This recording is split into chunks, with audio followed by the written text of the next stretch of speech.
어떤 정신과 의사들은 예수 믿는 사람을 싫어한다고 합니다. 왜냐하면 정신적인 질환인데 귀신 들렸다고 말하기 때문에 싫어한다고 하죠.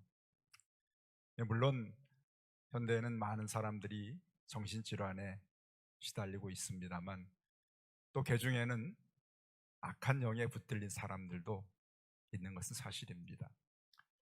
어떤 한 자매가 결혼 생활에 실패하고 다시 가정을 꾸리게 됩니다. 자녀가 있는 남편을 만나서 재혼을 했는데 시어머니가 예수 잘 믿는 착한 시어머니였어요. 그래서 이렇게 새로운 삶에 대해서 기대를 가지고 가정생활을 시작했지만 쉽지 않지 않습니까? 그렇죠? 살아간다는 게 내가 낳은 자식도 아니고 또 그 가정을 시부모와 함께 꾸려간다는 것이 매우 어려워서 늘 얼굴에 수심이 많고 밝지 못했습니다. 어머니의 권고로 이렇게 교회를 나오긴 합니다만 또 목사님이나 또는 그런 교구 식구들을 통해서 또 교회 이야기도 듣고 성경 이야기도 배우면서 교회 생활을 시작하지만 그것이 큰 어떤 기쁨이 되지는 못했습니다.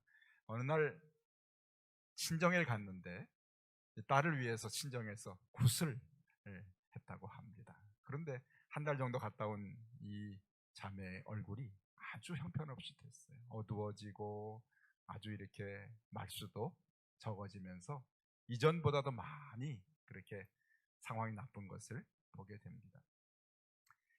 그래서 어머니의 초청으로 목사님과 성도들이 가서 가정 예배를 드리는데 찬송을 부르는데 어떤 이상한 그런 말과 행동을 하게 됩니다. 아주 거칠고 아주 소리를 지르면서 이상한 행동을 해서 목사님께서 참 사탄 악한 영이 들렸구나 해서 그분을 교회로 모시고 와서 그날 아주 밤이 맞도록 같이 성도들이 모여서 기도하고 그 귀신을 내어 쫓는 그런 시간을 가졌습니다. 정말 힘들고 어려운 영적인 싸움 끝에 귀신이 쫓겨나가고 그 자매의 간증을 들어보니 자신의 마음속에 깊은 곳에 항상 어떤 자신의 삶의 원망과 이전 남편에 대한 그런 원망 그리고 인생의 어떤 실패에 대한 두려움과 불평이 그의 마음을 늘 사로잡고 있었던 것을 고백하고 그리고 그 악한 영에 붙들려서 삶의 자유를 얻지 못했던 그런 참 고통스러운 시간들을 가졌던 것을 알게 됩니다. 그 이후로 정말 믿음 안에서 바르게 세워져서 밝고 정말 행복한 가정생활을 하게 됐다는 간증을 제가 읽어보게 됩니다. 오늘 예수님께서 3명의 제자를 데리고 산에서 내려오자 나머지 9명의 제자들이 어려운 시간을 겪고 있었습니다. 왜냐하면 많은 사람에게 둘러싸여 가지고 서기관들과 변론을 하고 있었다. 그렇게 말씀하고 있습니다. 무엇 때문인가 하니 예수님이 나타나시자 한 아들을 둔 아버지가 달려와서 무릎을 꿇고 이렇게 간절히 얘기합니다. 주여, 내 아들을 불쌍히 여겨주십시오. 내 아들이 간질로 인하여서 불에도 넘어지고 물에도 넘어지는데 예수님의 제자들에게 데리고 왔지만 능히 고치지 못합니다. 제자들은 상당히 곤혹스러운 시간들이죠. 사람들은 둘러서 보고 있는데 거기 병든 아들을 고치지 못하는 자신들의 무능함 앞에서 어찌할 줄 몰라 하고 있는 제자들의 당황스러운 상황을 주님께서 지금 막닥뜨리신 것을 보게 됩니다. 문제는 제자들이 그 아픈 아이를 고치지 못하고 있다는 사실입니다. 주님은 그 상황을 오늘 당하시면서 이렇게 탄식하십니다. 뭐라고 탄식하시던가요? 믿음이 없고 패역한 세대여, 내가 얼마나 너희와 함께 있어야 하고 얼마나 너희를 참아야 하느냐 그러시면서 그를 이리로 데려오라 하시면서 예수님께서 귀신을 꾸짖으시니 귀신이 나가고 아이가 그때부터 나으니라. 아멘. 그렇죠. 놀라운 악한 영에 붙들렸던 한 아이를 천국 백성으로 주께서 구원해 주시는 놀라운 구원의 역사가 이루어진 줄로 믿습니다. 할렐루야. 아멘. 그런데요, 이 일이 있은 후에 중요한 것은 제자들이 오늘 19절 말씀입니다. 예수님께 나와서 조용히 물었다고 합니다. 뭐라고 물었나요? 19절에 보니까 우리는 어찌하여 쫓아내지 못했습니까? 선생님은 쫓아내셨는데 왜 우리는 쫓아내지 못했습니까? 무엇이 문제였나요? 이렇게 묻는 질문에 주님의 대답은 20절에 보니까 너희 믿음이 작은 까닭이니라. 너희 믿음이 작다, 이렇게 말씀하십니다. 제가 이 말씀을 가지고 많은 영어 성경의 번역을 보니까 너희 믿음이 충분하지 않다, 작다는 표현도 있지만 거의 절반의 성경들이 뭐라고 표현했냐면 너희 믿음이 없구나 라고 그렇게 표현하고 있습니다. 너희들이 믿지 않았구나, 불신앙이구나 하는 것을 표현한 그런 번역된 성경들도 많이 있습니다. 사실은 너희가 믿음이 없다는 말씀이지요. 그러시면서 주님께서 가장 작은 것을 상징하는 겨자씨를 들어서 그들의 믿음을 표현합니다. 너희가 만일 너희의 믿음이 겨자씨 하나만큼만 있었어도 이 산을 명하여 저리로 옮겨지라 하면 옮겨질 것 했는데 너희 안에 가장 작은 씨 같은 겨자씨만한 그러한 믿음이 너희 안에 없구나, 이렇게 주께서 말씀하고 있습니다. 자, 여러분, 예수님을 3년이나 따랐던 제자들 마음속에 정말 믿음이 하나도 겨자씨만큼도 없었을까요? 3년 동안 자신의 때로는 배를 버리고 그물을 버리고 때로는 아버지까지 버리고 자신의 삶 전부를 버리고 주님만을 따랐던 그들에게 정말 겨자씨만큼의 작은 믿음도 없었을까 생각을 해보면 지금 그들이 영적으로 어떤 상태인지를 우리가 살펴볼 필요가 있는 것 같습니다. 여러분, 17장 바로 뒷부분에 여러분 조금만 넘겨서 보게 되면 22절 23절에 보면 이 일 이후에 예수님께서 다시 한번 장차 사람들의 손에 넘겨져서 23절 죽임을 당하고 제3일에 살아나리라 말씀하시니 제자들이 매우 근심하더라. 지난주에 말씀드렸지만 십자가를 그들은 거절하고 십자가의 길을 받아들일 준비가 되어 있지 않습니다. 주님, 누구든지 나를 따르려거든 자기를 부인하고 자기 십자가를 지고 나를 따를 것이니라 말씀했는데 자기를 부인할 생각이 없어요. 십자가를 이야기했더니 근심합니다. 자기 십자가를 지고 주님을 따를 마음이 없는 제자들의 지금 영적 상태를 보게 됩니다. 그들의 마음속에 과연 어떤 믿음이 자리할 수 있을까요? 이것뿐이 아닙니다. 여러분, 18장 바로 다음 부분에 보면 1절에 그때 제자들이 예수님께 나와 이르되 천국에서는 누가 큽니까? 라는 질문을 던집니다. 예수님은 지금 십자가를 지셔야 되는 자신들 사이에 이런 다툼이 있습니다. 왜 예수님은 그 산에 올라가실 때 베드로, 야고보, 요한만 데려가셨을까? 세금을 내라 하는데 베드로를 시켜가지고 낚시를 해가지고 와서 물고기 입에 들어있는 한 세개를 가져다 세금을 내라 했느냐? 왜 베드로나 야고보와 요한만 그렇게 불러 쓰시는가? 아마 주님께서 나라를 이루셨을 때 그들이 큰 사람이 되겠는가 하는 불안이 있었을지 모르겠습니다. 그래서 제자들 사이에 누가 천국에서 크느냐 하는 다툼이 있습니다. 천국의 가장 중요한 원리는 어린아이같이 자기를 낮추는 자인데 그들의 마음속에는 천국에 들어갈 기본적인 자격도 갖추지 못했을 뿐만 아니라 십자가의 길을 전혀 인정하지 않고 그 길을 걸을 자기 부인과 자기 십자가를 질 수 있는 준비가 되지 않은 제자들의 지금 영적인 모습을 보게 됩니다. 과연 그런 마음 속에 사단을 물리칠 수 있는 믿음이 자리할 수 있었을까요? 그래서 그들은 사실은 믿음이 없는 것이 오늘 그들의 영적인 상태인 것을 보게 됩니다. 십자가를 거절하고 천국에서 큰 자가 되려는 제자들 마음속에 과연 천국의 능력을 행할 수 있는 믿음이 그들의 마음속에 담겨 있을 공간이 있지 않았습니다. 주님은 그것을 하셨기 때문에 탄식하십니다. 너희가 언제까지 내가 너희와 함께 있어야 하겠느냐? 언제까지 너희를 가르쳐야 되겠느냐? 언제까지 너희를 참아야 하겠느냐 하시면서 그들이 믿음으로 준비되지 못한 제자들의 모습을 주님은 안타깝게 오늘 탄식하고 계십니다. 이 말씀 앞에서 저도 멈서서 가지고, 과연 주님께서 나를 바라보실 때 언제까지 너를 기다리고, 언제까지 너를 참아야 하고, 언제까지 너와 함께 해야 하느냐, 가르쳐야 하느냐는 그런 주님의 탄식 앞에서 과연 나는, 내 가진 믿음은 과연 주님이 바라보실 때 어떤 믿음일까를 돌아보게 됩니다. 여러분, 주님께서 오늘 이 상황 속에서 나의 믿음을 오늘 발견하시고 내 믿음을 평가하실 때 어떻게 말씀하실까? 나의 믿음을 한번 돌아보는 그런 시간이 되어야 되겠습니다. 자, 오늘 주님께서 중요한 말씀을 하십니다. 이 세대를 표현하시기를 뭐라고 표현하셨는가? 17절에 믿음이 없고 패역한 세대요. 믿음이 없는 세대라고 말씀하십니다.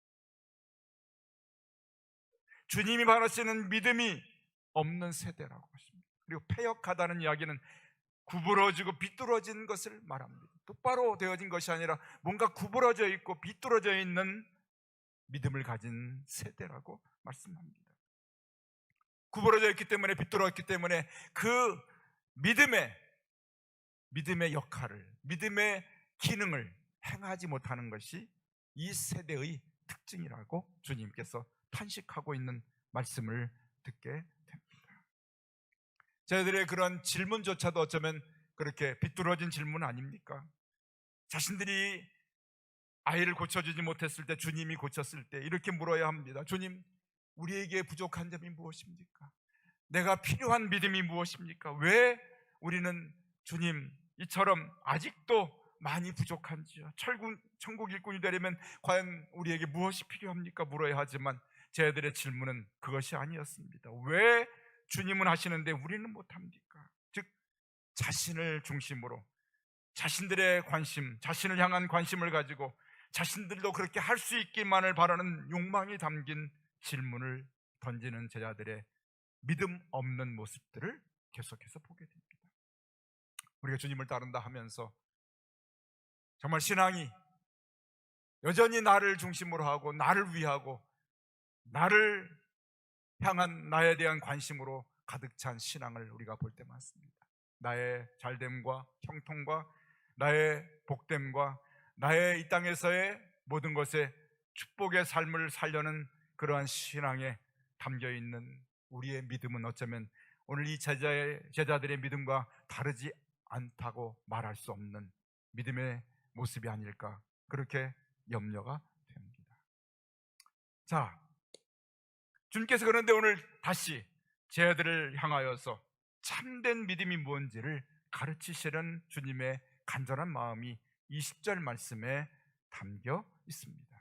주께서 너희 믿음이 작은 까닭이라. 왜 너희가 하지 못했는가 하면 너희 믿음이 작은 까닭이라 말씀하십니다. 그리고 말씀하시길 진실로 너희에게 이르노니 만일 너희에게 믿음이 겨자씨 한 알만큼만 있어도 이 산을 명하여 여기서 저기로 옮겨지라 하면 옮겨질 것이다. 즉, 너희 믿음이 겨자씨 한 알만큼만, 그렇게 작은 것만 있어도 산을 옮길 수 있는데 너희 속에 이 믿음이 없구나. 이 믿음이 없구나. 안타깝게 여기십니다. 믿음이 없다는 것입니다. 저는 오늘 이 말씀을 보면서, 물론 예전에서 너무나 많이 보았던 말씀이고 여러분도 많이 들었던 말씀인데, 여러분 혹시 과연 산을 옮길 수 있는 겨자씨 한 알만큼의 믿음이 과연 무엇일까? 내 안에 정말 겨자씨 한 알만큼 작은 믿음이 있다면 산을 옮길 수 있다고 하셨는데 과연 내 속에 그 믿음이 없는 것일까? 라는 의문을 품어보게 됩니다. 저도 마찬가지입니다. 내 속에 과연 주님께서 말씀하신 겨자씨 한 알만큼의 믿음이 과연 자리하지 않고 있을까라는 의문을 먼저 던져봤습니다. 그래서 제가 이 말씀을 다시 준비하면서 과연 겨자씨 한 알만큼의 믿음이 무엇을 의미하는지를 여러 가지 성경을 그동안 해석했던 사람들, 연구했던 사람들의 글을 살펴보게 됩니다. 또 많은 그런 목사님들의 설교도 이 말씀을 가지고 하신 분들의 이야기도 제가 들어봅니다. 많은 목사님들이 저처럼 그렇게 의문을 가졌던 것 같아요. 그래서 아주 몸부림을 친 그런 흔적들이 많이 생깁니다. 이것을 알아보려고요. 어떤 목사님 이렇게 얘기했습니다. 여기 보니까 산을 옮긴다는데 이 산을 우리가 성경으로 해석을 해야 돼. 그래서 산을 보니까 이사야에 많이 나오는데 산을 말할 때 이런 바벨론 같은 큰 나라를 산으로 말했는데, 산을 옮긴다는 그런 얘기는 겨자씨 하나라는 얘기는 예수님이 겨자씨의 비유 있잖아요, 그렇죠? 겨자씨 천국 비유. 그래서 씨를 심었을 때 큰 나무가 돼 새들이 깃드는 그러한 복음으로 천국이 확장되는 것을 말하니까 아마도 이 말씀은 산이라는 바벨론 같이 세상 나라를 겨자씨 같은 그런 복음이 심겨져 가지고 세상 나라를 천국의 나라로 바꾸는 것을 의미한다고 그렇게 아주 몸부림친 목사님이 있어요. 보니까 아주 연구 많이 하셔서 너무 감사합니다. 얼마나 이 말씀을 알고 싶었으면 그렇게 많이 연구하셨을까. 많이. 제가 어떤 또 인터넷 보면 여러분 이단의 가르침도 상당히 많이 있거든요.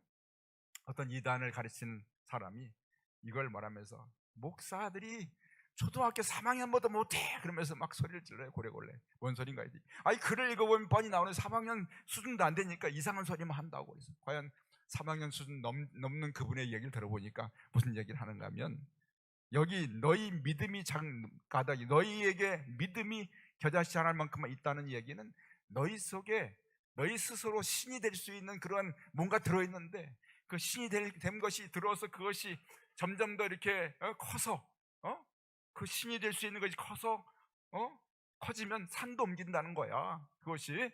그러면서 그런 2단, 3단, 4단, 5단 같은 얘기를 막 해대고 있어요. 그래서 이 말씀이 상당히 사람들의 그 관심이 되는 그런 말씀인가 보다. 과연 예수님 말씀하신 산을 옮길 수 있는 겨자씨 하나만큼의 그런 믿음은 뭘까? 그 믿음 우리에게 과연 있을까 하는 의문을 우리 마음속에 더 많이 품게 됩니다. 여러분, 과연 우리 속에 믿음이 있는지, 믿음은 무엇이라고 성경은 말씀합니다. 믿음하면 여러분 히브리 11장 1절에 믿음은 바라는 것들의 실상이요 보이지 않는 것들의 증거라 이렇게 말씀했잖아요. 믿음은 보이지 않지만 내가 그것을 보고 바라는 것을 내가 볼 수 있는 것이 믿음이라 했는데, 또 6절에 보면은 하나님 믿음이 없이는 하나님을 기쁘시게 할 수 없다 그랬죠.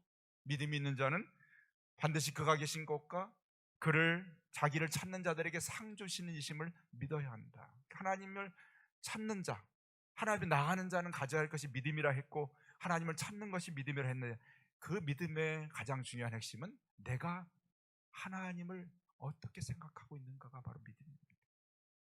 그분과 나와 어떤 관계고 내가 하나님을 어떻게 생각하는지가 바로 믿음인데, 여러분은 하나님을 어떻게 생각하며 매일의 삶 속에서 하나님을 경험하고 살고 있습니까? 사실은 그것이 믿음입니다. 자, 예수님께서 과연 믿음이 뭔지를, 겨자씨 하나일 만한 믿음이 뭔지를 그분의 삶에서 이미 우리에게 보여주셨어요. 예수님은 매일 삶 속에서 생활을 하시면서 항상 요한복음에 보면 말씀하시기를 나와 아버지는 하나라고 말씀하십니다. 내가 하는 것은 아버지가 보여주신 것이고 아버지의 뜻이 아니면 나는 아무것도 할 수 없다고, 주님은 항상 당신이 하나님과 연결되어 있는 존재인 것을 말씀합니다. 그분의 사역과 삶 전부는 하나님께로부터 나온 것이고 하나님의 생명력이 당신을 통해서 나타나고 있음을 늘 말씀하십니다. 주님의 삶은 바로 우리가 믿는 자들이 가장 본받아야 할 모범이 되는 삶이 예수 그리스도 그분의 삶입니다. 그분의 삶 속에서 우리가 과연 겨자씨 하나만큼의 믿음을 가진 자의 믿음의 삶이 뭔지를 우리는 발견하게 됩니다. 여러분, 예수님께서 나사렛에 죽은 죽음 앞에서 그의 무덤 앞에 서서 이렇게 하시는 말씀을 우리에게 성경은 보여주고 있습니다. 요한복음 11장 40절이죠. 예수께서 이르시되 내 말이 네가 믿으면 하나님의 영광을 보리라 하지 아니하였느냐. 믿으면 네가 하나님의 영광을 보게 될 것이다 하시면 주님은 돌을 옮겨놓으라 명하시 옮겨놓으니 이렇게 기도하십니다. 예수께서 41절이죠. 눈을 들어 우러러 보시고 이르시되 아버지여 내 말을 들으신 것을 감사하나이다. 아멘. 예수님은 나사로에게 무덤에서 나오라고 명하기 전에 이미 아버지께서 내 말을 들으신 것을 내가 감사한다고, 이미 아버지께서 내가 드린 기도, 내가 이 나사로를 무덤에서 불러낼 이 일을 이미 하신 것을 아셨습니다. 믿었습니다. 왜요? 하나님과 예수님이 이미 연결되었고 그분이 무엇을 하실지 이미 아셨습니다. 아버지의 마음이 예수님의 마음이고 아버지와 연결된 예수님의 그 하나됨이 나사로를 무덤에 불러내기 전에 이미 아버지께서 그를 살려서 무덤에서 불러낼 것을 하셨기 때문에 주님은 아버지여 내 말을 들으신 것을 감사합니다. 무덤을 향하여 나사로야 나오라 명하셨을 때 그가 죽으니 나흘 되었지만 살아서 나오지 않습니다. 이 놀라운 이적은 바로 주님께서 말씀하신 하나님의 생명력이 있는 그러한 능력을 통해서 나타난 것이고, 하나님 아버지로부터 시작되어진 하나님의 생명력이 예수 그리스도를 통해서 나사로를 죽음에서 불러낸 능력으로 나타나게 된 것입니다. 아멘. 그렇습니다. 이것이 바로 능력과 기적의 현장입니다. 그렇다면 여러분, 오늘 제자들에게 없는 것은 무엇이었을까요? 그들은 이미 마음속에 십자가도 거부하고 자신이 큰 자가 되기 원했던 그들의 마음속에 하나님 아버지와 연결된 생명력이 그들 속에 있지 않았습니다. 죽어있는 믿음이죠. 생명력을 갖지 못한 믿음의 소유자들이었기 때문에 그 아이의 귀신을 쫓아내지 못했고 아이의 병을 고칠 수 없었던 제자들의 안타까운 모습을 보게 됩니다. 오늘 주님께서 과연 우리에게 말씀하신 겨자씨만한 믿음은, 겨자씨 하나일 만한 믿음은 무엇입니까? 겨자씨 속에 있는 그 믿음의 크기를 말하는 것이 아니라 겨자씨 속에 담겨있는 살아있는 생명력을 말합니다.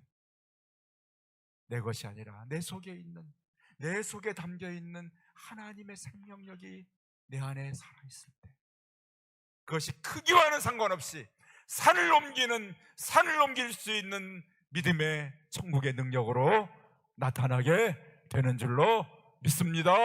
아멘. 주님은 이 말씀을 하십니다. 너희 속에 생명력이 살아있는 믿음의 소유자니까. 하나님의 생명이 네 속에 살아요. 그것이 비록 겨자씨만큼 작을지라도 살아있다면 살아있는 생명력의 증거를 바로 영적인 행동으로 드러나게 됩니다. 죽은 자는 죽은 것은 아무것도 할 수 없습니다. 아무리 커도 죽은 것은 아무것도 이룰 수가 없지요. 아무리 작을지라도 살아있으면 살아있는 것을 통하여서 생명의 역사를 이루게 되는 것입니다. 아멘. 그것이 겨자씨 하나 속에 들어있는 생명의 비밀이에요. 생명의 비밀입니다. 바로 그 생명의 비밀, 겨자씨 속에 들어있는 작은, 비록 작을지라도 믿음의 생명이 살아있으면 그래서 하나님의 영광을 보게 되고 하나님 영광을 인하여서 능력을 드러낼 수 있는 믿음이 바로 겨자씨 하나에 담겨있는 생명력이 있는 믿음이요 하나님과 연결된 믿음인 것을 보여주고 있습니다. 아멘. 그렇습니다. 생명은 바로 하나님께 연결된 것입니다. 믿음에는 생명이 있습니다. 말과 생각과 행동이 하나님과 연결되어 있다면 그 말과 생명과 생각과 행동이 바로 능력으로 나타나게 됩니다. 우리가 우리의 말 속에 생명이 있고 우리 행동과 우리의 생각에 생명이 있으면 바로 능력이 나타나는데 그 생명은 하나님께로부터 오는 것입니다. 나의 삶이 늘 하나님과 연결돼 이어져 있고 그분의 생명력이 내 속에 살아있다면 내가 무슨 말을 하고 무슨 생각과 무슨 행동을 할지라도 그 믿음의 놀라운 크기와는 상관없이 믿음의 생명의 놀라운 역사가 나타나게 되는 것을 보여주고 있습니다. 예수님의 삶은 바로 이 세상에서 끊임없이 아버지 하나님과 연결된 삶을 사셨기 때문에 주님은 그와 같은 놀라운 이적들과 놀라운 능력들을 세상에 나타내 보이십니다. 이것이 바로 주님의 겨자씨 하나에 담겨 있는 믿음의 놀라운 증거인 것이죠. 마지막, 그런데 여러분, 이 사건을 마태도 기록하고 누가도 마가도 기록합니다. 그런데 마태는 오늘 저희들의 믿음 없는 모습을 보이면서 겨자씨 하나 안에 담겨있는 믿음의 비밀을 우리에게 가르쳐 주기 원합니다. 너희 안에 생명력이 있는 믿음이 있기 원한다. 하나님과 연결된 믿음을 갖고 있으면 너희가 산을 옮길 수 있다는 놀라운 비밀을 말씀해 주지만, 이것을 마가는 기도로 연결하여 표현합니다. 기도로 연결해서. 그래서 마가복음은 뭐라고 결론을 내리냐면, 마가복음 9장 29절에 예수님이 너희가 왜 아이를 치유하지 못했냐는 그런 질문에 기도 외에 다른 것으로는 이런 종류가 나갈 수 없느니라. 아멘. 너희가 기도하지 않아서 그렇다는 거예요. 기도는 곧 믿음과 같은 것이죠. 너희가 기도하지 않는 믿음이기 때문에 너희가 이 일을 행할 수 없었다고 기도를 말씀하지만, 오늘 여러분 우리 성경 마태복음에는 21절 같이 읽어봅시다. 21절 여러분 성경 펴십시오. 21절 가로 열고 없음 가로 닫고. 21절 있잖아요. 가로 열고 없음 가로 닫고. 21절이에요. 그런데 21절 끝에 여러분 번호가 쓰여 있으면 성경 아랫면에 뭐라고 써있는지 보십시오. 어떤 성경 사본에는 21절을 기도와 금식이 아니면 이런 유가 나가지 아니하니라. 아멘. 이렇게 기록되어 있다는 것이죠. 어떻게 우리의 생명이, 우리의 믿음이 하나님과 연결될 수 있는 그 길이 무엇인가 하면 기도나 금식에 있다고 말씀하십니다. 너희가 기도하고 때로는 금식을 통하여 하나님께 연결되어 있다면 너희가 산을 옮길 수 없는 그런 어려운, 산을 옮기는 것 같은 어려운 일도 옮길 수 있는 믿음의 능력을 경험하게 된다는 것입니다. 유대인들은 사실은 산을 옮긴다는 그런 표현은 아주 어려운 일들을 행할 때, 닥쳤을 때 산을 옮기는 것으로 말합니다. 우리도 그렇잖아요. 네. 산을 넘었더니 또 다른 산을 만났다, 그렇죠? 네. 네. 이렇게 우리 표현하잖아요. 우리 어려운 말 할 때. 네. 첩첩산중이다, 그렇게 말하기도 합니다. 어쨌거나 이러한 어려운 그런 문제 앞에 너희가 놓였을 때 기도와 금식 외에는 이런 유가 나갈 수 없다는 주님 말씀은, 기도와 금식은 바로 하나님과 연결하는 가장 중요한 영적인 행동이 바로 기도와 금식입니다. 기도를 통해 하나님과 생명의 연결을 갖고, 때로는 금식하며 하나님과 생명의 연결을 갖습니다. 내 힘으로 할 수 없기 때문에 하나님의 도우심을 구하면서 그분과 기도로 연결되어진 그 성도의 삶에 하나님의 생명이 임하고, 때로는 육신의 소욕을 죽이고 영적인 하나님과의 연결을 간절히 간구하는 금식하며 기도하는 삶 속에 하나님의 생명이 이어진 믿음을 소유할 수 있음을 이 말씀이 보이고 있는 줄로 믿습니다. 아멘. 그래서 바울은 우리에게 쉬지 말고 기도하라는 말씀입니다. 쉬지 말고 기도하라는 말씀, 무슨 말씀입니까? 우리가 하나님과 연결되어 있다는 이야기입니다. 기도는 하나님과 연결이 아닙니까? 끊임없이 그분과 연결된 자의 삶을 살게 된다면, 오늘 제자들이 오늘 보인 오늘 무능함과 무력함에 우리가 빠지지 아니하고 하나님 나라 백성의, 하나님 나라 일꾼으로서의 능력을 행하는 삶을 살 수 있는 비밀이 바로 생명력 있는 믿음의 소유자가 되는 이 놀라운 비밀인 것을 주께서 우리에게 말씀하고 계십니다. 그렇습니다. 여러분, 오늘 이 놀라운 말씀이 바울의 고백통에 나타납니다. 내게 능력 주시는 자 안에서 내가 모든 것을 할 수 있느니라. 아멘. 무엇을요? 나는 비천에 처할 줄도 하고 풍부에 처할 줄도 압니다. 내가 배고플 때도 만족하고 배부를 때도 감사하고 풍부와 궁핍에도 나는 일체의 비결을 배웠습니다. 왜요? 바울은 하나님과 쉬지 않고 기도하는 사람이었거든요. 그분과 연결된 자의 삶을 살았거든요. 여러분, 산을 옮기는 겨자씨 하나의 믿음은 무엇입니까? 생명이 살아있는 믿음의 소유자라는 것입니다. 생명이 살아요. 저 여러분 속에 생명이 살아있는 믿음이 자리하기를 주의 이름으로 축복합니다. 아멘. 살아있지 않으면 아무것도 할 수 없습니다. 그러나 생명이 살아있으면 산을 옮길 수 있습니다. 왜요? 내가 아니라 하나님과 연결됐기 때문입니다.